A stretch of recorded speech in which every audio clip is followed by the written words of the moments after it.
वरवासा घोटकी मां शेयर कंदासीं। घोटकी बाईपास से मोटरसाइकिल ऐं ट्रॉलर जो टक्कर सबब 37 वरी जो नौजवान फोत थी वियो और ज़ख़्मी थी पई आहे। ख़बर वासा शेयर कई पिया। घोटकी मां बाईपास से मोटरसाइकिल ऐं ट्रॉलर जो टक्कर सबब 37 वरी जो नौजवान फोत और ज़ख़्मी थी पई आहे। घोटकी बाईपास से ट्रॉलर जे टक्कर में पन्नू आकिल जी 37 वरी जो रवासी मोहम्मद तारिक भुट्टो फोत थी वियो।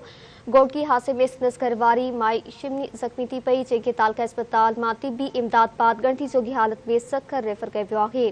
ख़बर वासा घोटकी मां शेयर कई पिया। बाईपास से मोटरसाइकिल जे टक्कर सबब 37 वरी जो नौजवान फोत और ज़ख़्मी थी पई आहे।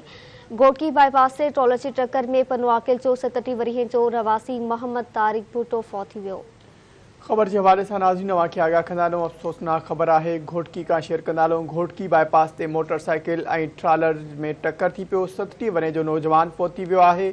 औरत ज़ख़्मी थी पई आहे। घोटकी बाईपास से ट्रालर के टक्कर में पन्नू आकिल जो रहवासी 37 वरे जो मोहम्मद तारिक भुट्टो फोत थी वियो आहे। हादसे में संदसि घरवारी माई शमनी ज़ख़्मी थी पई, जंहिंखे तालका अस्पताल मां तिबी इमदाद बैदि गणती जोगी हालत में सखर मुंतकिल कयो वियो।